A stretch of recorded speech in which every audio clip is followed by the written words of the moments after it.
Welcome to this episode of At the Core. Today we have with us the illustrious Daniel Grissom, global sales educator, CEO of The Deal Closer. And today we're going to spend a little bit of time talking about the value of transitioning from the classic sales training department to the value of establishing a sales training department as driving performance improvement. And so, Daniel, thank you for joining us here today on the show. Glad to be here, Ed. Thanks for having me. Yeah, my pleasure. So, Daniel, I thought, we spend a little bit of time just talking about, as you call it, the real deal, right? Things that are happening, make this real street smart for everyone that's listening today. What's happening in the training space that's different than, say, it was 5 or 10 years ago? Yeah. Well, first of all, let's keep in mind that training, of course, is a subset of what's going on in sales. Okay. And sales is a subset of what's going on in the market. So I think what's happening in the market, and we talk about it, right? Commoditization is up, differentiation is down. Yes. Question becomes, how can companies stand out in the sea of sameness? Okay. And when that trickles down, not only does it trouble sales, but it troubles the training department. In the past, though, I'd say 10, 15, 20 years ago, when products and services were different, then sales training really just needed to button up their people so they could go out and do a pitch on their unique product or service. Yes. But today, we know that it's no longer about what you sell. Now it's about how you sell. It's going to differentiate yourself from the competition. So what was effective for training before is no longer effective today. That's what I'm seeing as one of the trends. Yeah, and when I think about it, Daniel, one of the challenges that we've had historically is that training has been siloed into this department of either get them ready to go sell our product or fix them because they're not doing a good enough job. And it doesn't sound like that's appropriate or adequate enough anymore. Is that right? Yeah, that is right. I mean, I've gone in and done many sales trainings, but the reality is people don't want training. What they want is strategy. Okay. What they want is the street brought into the classroom. And too oftentimes that doesn't happen. Training departments don't know how to do it. That's this thing we call street smart versus book smart. And playfully, I've heard it said, right? What gets written in the book gets mugged on the streets of reality. And so we've got to figure out, training has got to figure out how to move from sales training to sales transformation. And one of the ways that they've got to do that, or we've got to do that, is by changing our mindset from book smart, intellectual property that happens in the room to what happens on the street, and merging the two. Okay. Yeah, and with that, I think some of the changes that I've noticed is even in the form of titles, right? We're no longer calling sales training just sales training. It's now sales education or sales effectiveness or sales enablement, right? So help me understand some other things that go in that we need to be doing in a sales environment to drive business and to measure performance that are outside of just the name and the title changes that we see. Well, one is changing the name or the mindset from sales training to sales transformation or enablement. Right. And then two, I'd argue, is changing the toolkit. Right? I mean, the tools that then go along with sales transformation. So let's think about tools and transformation in 3 stages. Yes. Right. The first stage is someone like me or you, or that's someone that's watching, goes in, and we do a great job with the training. That's stage 1. Right. The excitement is up. Yes. And early on in the first 7 to 10 days, they're getting some early return on investment for their new pre-call planning or whatever it might be. Right. But then they move to stage 2. And stage 2 is where there's a discipline dip. Where the effort seems to be exceeding the results that they're getting. Okay. Think about stage 1, you go on a diet, first 7 days you lose a few pounds, you're feeling pretty good. Then you get to day 10, stage 2, and you're not seeing the pounds drop off. And so you go back to Burger King or McDonald's, you go back to your old eating habits. Right. And so it is with sales and sales training. That if sales training does not have a process for stage 2 to getting sellers and leaders moving from stage 1, I have new ideas and new excitement, to stage 3, I have new results and new habits. The bridge is stage 2. Yeah. And I like that because you pulled out something there. For so long, I feel the focus has always been on the selling team, right? Those out there, those that have feet to the street, boots in the dirt, whatever you want to call it, right? But there's so much value in having that coaching component that's coming from the leadership team, right? That collaborative selling environment where it's no longer I set the mission, you go out and achieve it.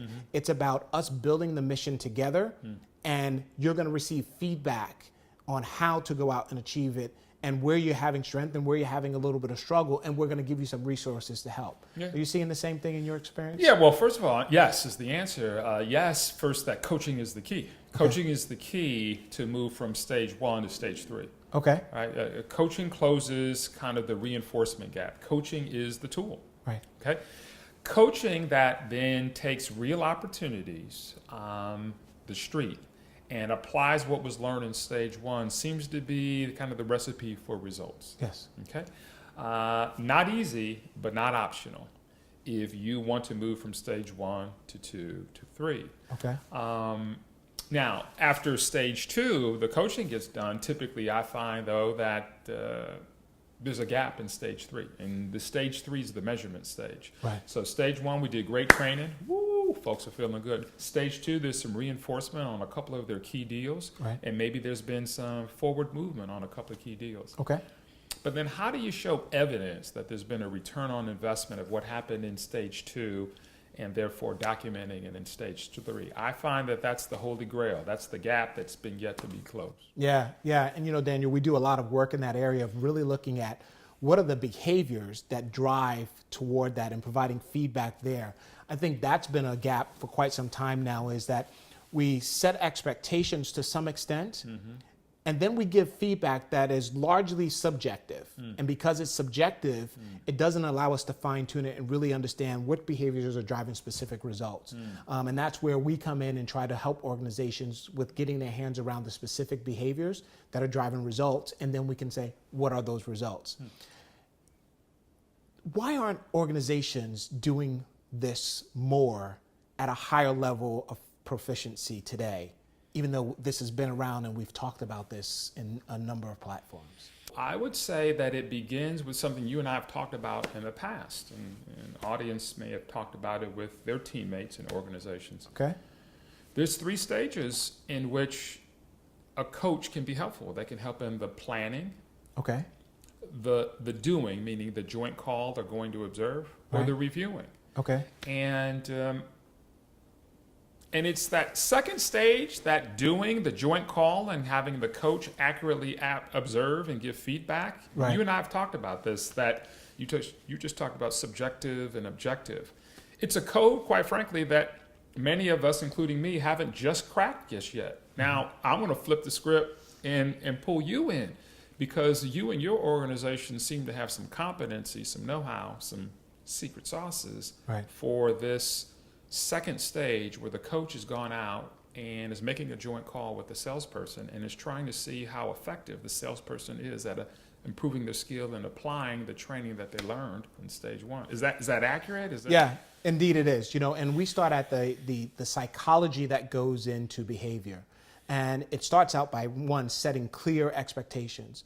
Once we know the clear expectations of what's to be done, we can now determine how well it's being done. And the analogy that we use is, let's say someone that you know and like is coming to dinner, Okay. right? Your house may be nice and clean, things may be in order, but you always find yourself going out and doing more to make sure that that person has the type of experience you want them to have. And, we drew our research from something called the Hawthorne effect, which looked at, when I tell you I'm evaluating your behavior, we automatically see differences in how you go out and conduct business.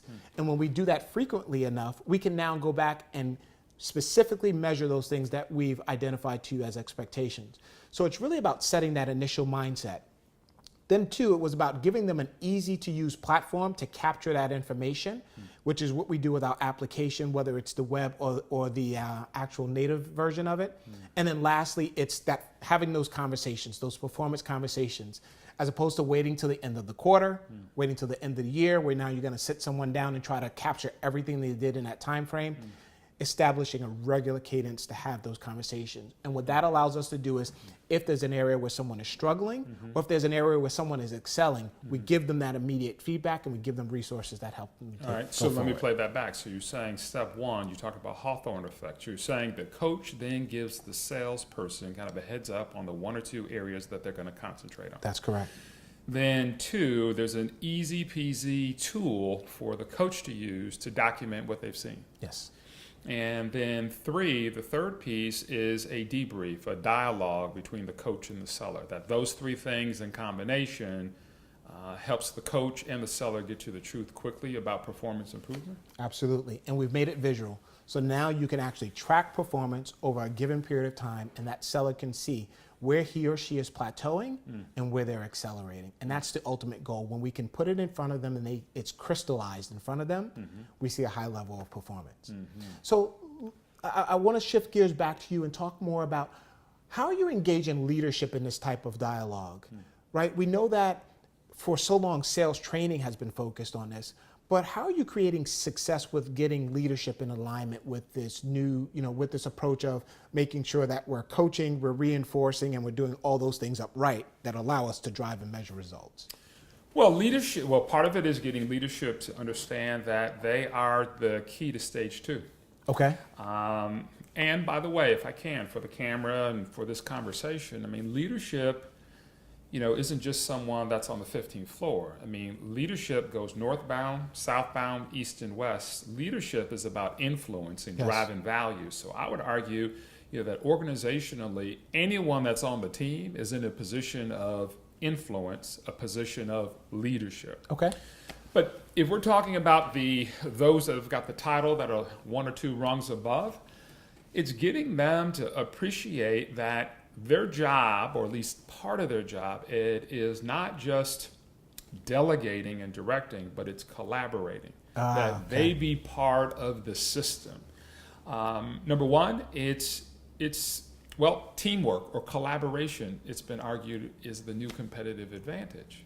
Lots of teams, lots of products. You take sports, corporate athlete, if you want to use that metaphor. Why does one team win over another? I'd argue it's collaboration, teamwork. Okay. And if the leaders start to take a lead role on collaboration, creating a culture, collaboration habits, then the system that you talked about in terms of planning and doing, reviewing, it's the ointment that makes all of that work. Okay.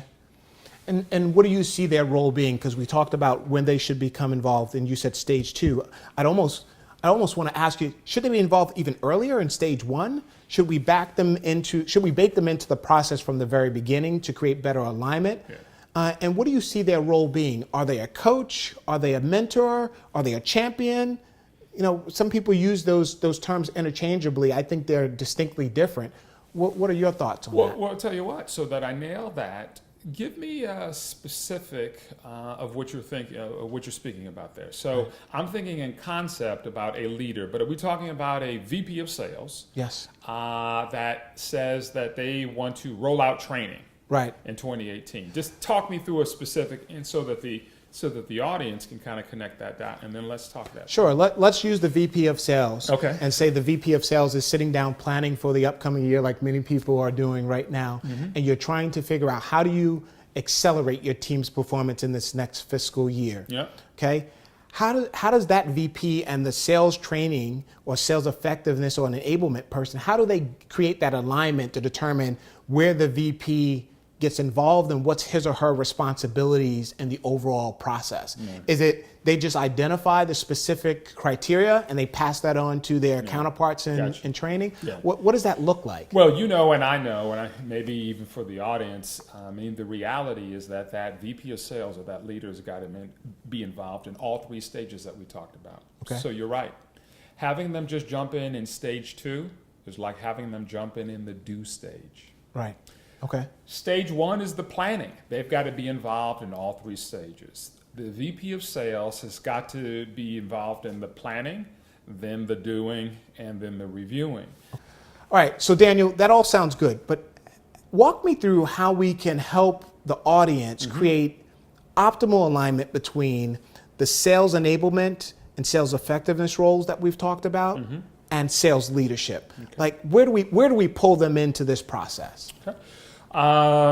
Well, let me say this to you and to our viewers. Just kind of the headline. Okay. Alignment begins with involvement. Okay. And the answer to the question about a VP of sales or senior leadership being aligned with training is that they get involved, that they get involved early and often. So specifically, I'm working with a client right now in the healthcare space. The training department has been asked to develop the sales managers. Okay. The AVPs, those leaders that the sales managers report into, yes, initially kind of assigned the sales training department that role. Okay. But the reality is that we needed to slow down to speed up and get those AVPs involved and have a get smart session, a vetting session, so that there was I said it earlier, involvement first, alignment second. Because when there isn't their involvement, there's misalignment. Okay. And you know what happens when things are misaligned. Yeah, and Daniel, I love your Danielisms, right? We even created a name for them. But it really makes sense that you have to get them involved. And I think many of the people that are watching, they struggle with that, right? Because when sales training comes to you and they say, we have this thing that needs to happen, we need to roll out this program, often being supportive, we go to work, we go to look for solutions, sure, right? We want to identify a solution, sure, but we don't take that time to slow down, as you say, to speed up. Mm-hmm. What else? Where else are you having success with getting leaders pulled in? Well, let me answer that and also make an extra comment. I think one of the reasons why there isn't alignment between leadership and sales training is because of that language and that mindset. Okay. It's sales training, so leadership says, I'm going to delegate that to the sales training department. Right. But if it's sales transformation, then it necessitates that the leadership team and the transformation team involve one another to come up with a transformation plan. I think it's in the language and it's in this old 80s mindset that will send them to training. Okay. I didn't say it earlier, but this is true. Selling is dead, but value is alive. Yes. Sales training is dead, but sales transformation is alive. So these small changes in language and behavior can make 100% difference in terms of how things work out. Right. Yeah, and I like that. We've been doing a lot of pieces recently on value, and they've been popular, and people have been commenting on how to create value. Yeah. And we've been talking about that, you and I, for a number of years. Sure. But again, I think that's an acceleration point for many people that are in the audience today and trying to figure out how do we do that? How do we make that that pivot? How do we pivot and come full circle? Yeah. And part of what I'm saying in answer to that is first it's the mindset, then it's the skill set. So I think first organizations have to be thinking sales transformation, not sales training. Right. As long as they're thinking that and using that language, making good things happen is going to be difficult. Right. And now when you say skill set, are you talking about the classic skill set of knowledge, skill, and behavior? I'm interested to hear that because we focus on those three things and we have a little bit of a unique definition of how we explain those to clients.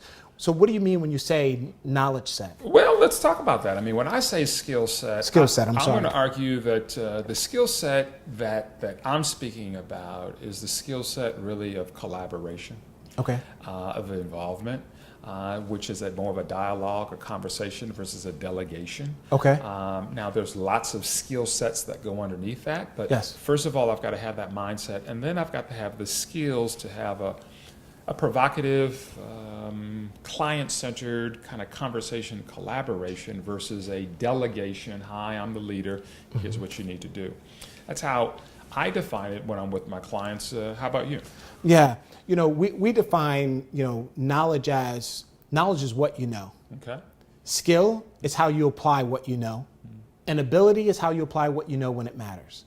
And, we use the analogy of you take a soccer player or a football player and you tell him or her the rules of the game, all the positions, and you test their ability to recall that information. Okay. And then you give them some skills and you say, I want you to dribble the ball 100 yards, using your left and your right foot equally. Well, that's skill, and they can show a high proficiency in that skill. But can they do that when it counts? Can they do that in the game? We're not talking the big game. Can they do it in a regular game and go down the field when there's a defender trying to attack them? And when you look at those under the scope of skill set, you now have a different view. And that forms the behavior. And those are the behaviors that you look to coach. And when we establish that with a client, it's empowering to see them make the turn, right? And start to put it all together. And then that starts to morph and influence the way they coach. And that leads to better results. So I'm always interested when I hear other people use skill set. I think it's one of the challenges in our industry is we often use common terms, but we use them for different definitions and intent. And so I just wanted to make sure we were aligned. That's fair. Let me ask, just for clarity, how do you hear most organizations defining skill or skill set? Yes. Skill set is usually defined around roles that come into the job. So I want to make sure they have the skill set to go out there and do this job. Okay. So the product knowledge, do they have the product knowledge? You know, do they know all about parts, and do they know the market and the industry and all those things? It tends to focus heavily on knowledge and skill, as I said earlier, and not so much on the ability. And to be quite honest, the ability is usually measured through metrics like percent to quota or whatever the ultimate goal is, right? How much revenue they're generating. That's where we see the ability, and we argue that there are other indicators of ability that come way before then, right? Think leading and lagging indicators. What are some of those first signs that you're heading in the right direction, or the breadcrumbs along the way that let you know that you're heading back home? Fair, very fair. So, excellent. So let's move on. Let's talk a little bit more about what is some of the knowledge that you have or the best practices you have around that whole effort versus results, right? We know that there's that predictable dip that, you know, there's going to be a lot of effort going into it and there'll be a little trail off. And then usually after you come out of that, you get a nice rise in results and it doesn't take enough effort. How are you helping clients get their eyes and head around that whole effort versus results space? Yes, good question. And short answer for the group is that second stage, that effort versus results stage, it's got to be easy, it's got to be intuitive, and it's got to happen quickly. Okay. And what I mean by that is that we know that statistics show, research shows that in the first 30 days, if the client doesn't take a new or different action, they lose about 90% of what was taught really in the training or stage one. Yes. And so one of our best practices is to put them in a 10-day or a 30-day challenge. Okay. Easy. But it allows them to focus in on at least one new action that they're going to take in the first 10 to 30 days. That begins to create a little momentum and some new results. We also then follow up with what I saw at Association of Training and Development, ATD, they talked about micro-learning. Yes. In that second stage, a little micro-learning. And micro-learning for our organization often happens when you apply it to a real opportunity.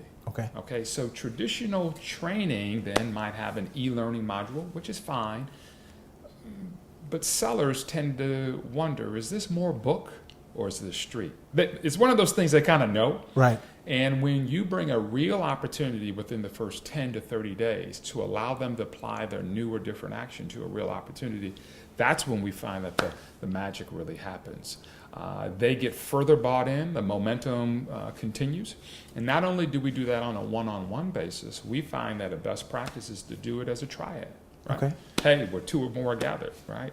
So magic happens and iron sharpens iron, and there's good thinking. So number one is early and often and intuitive. Number two, bringing real opportunities into the discussion. And number three is making it a triad or a small group where iron can sharpen iron, and linking all of that back to the client and creating client value. Right.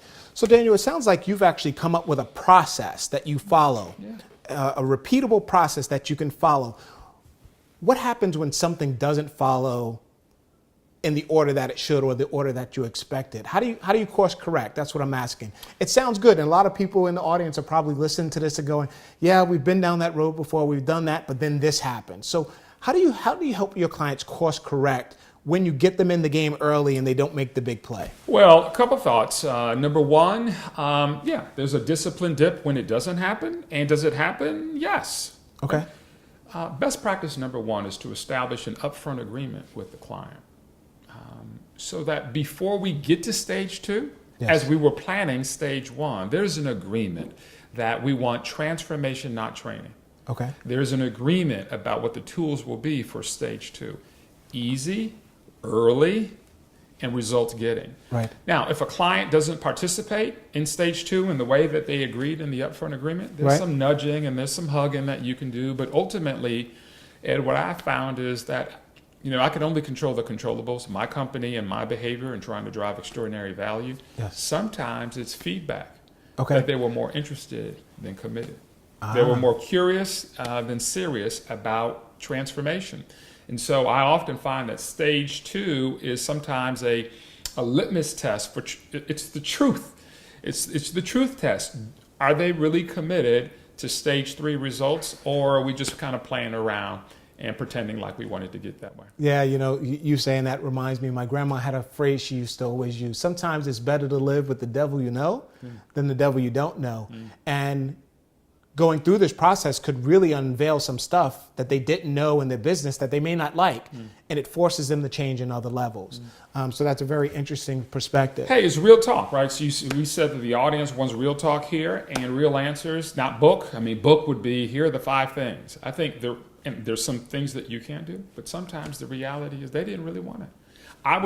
We were more committed to their performance improvement than the organization themselves were. Right. And that's at a point where you kind of elegantly got to kind of call a timeout, maybe do a good checkup like a good dentist, and you say, you know what, why don't we come back and check in on you in another 6 months? The old phrase, start with the end in mind, right? Is there an opportunity to keep that in front of them? I think that could be a real key here to help them realize that you're on your way, but you haven't quite reached the destination yet. And in order to get to the destination, these are the things. And use the weight loss or the working out or the fitness or the, I'm changing my lifestyle. You don't get to the result unless you're willing to do the work. And everyone has a different definition of the result. Some people want to tone up. Some people want to bulk up. Some people want to be healthy. And there's no wrong in that, right? It's all based on your individual goal and what you want for your organization. But one of the things that I've discovered, Ed, is that sometimes it's company culture. So yeah, you can show that individual at your house. Me, I'll just use me. I'm trying to get in the tip-top better shape. Yes. But the culture in my home is Hostess ho-hos and Twinkies and fruitcakes around. And it affects my ability to execute on my weight plan, my diet. Okay. And so it is with sales organizations sometimes. Quite frankly, many times.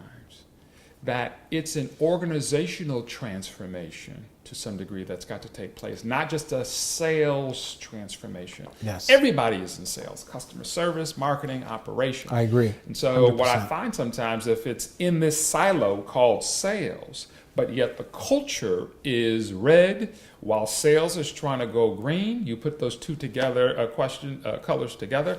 I think it was Drucker that said, culture is eating strategy for breakfast.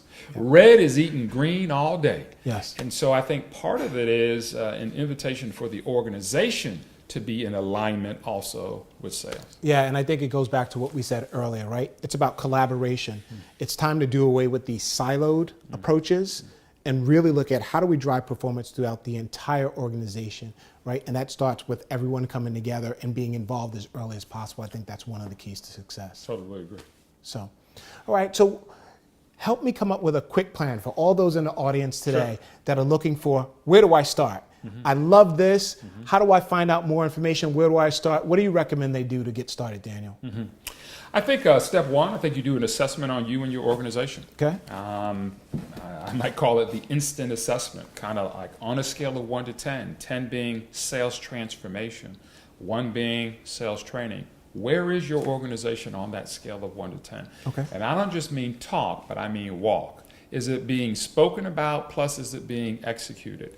The client that I referred to earlier acknowledged that while their effort was a 10, the effectiveness in terms of strategies and what they were deploying was more at the midline of 5. Okay. And playfully, my mom used to have a saying, hey, average of 5 is just being at the top or the bottom.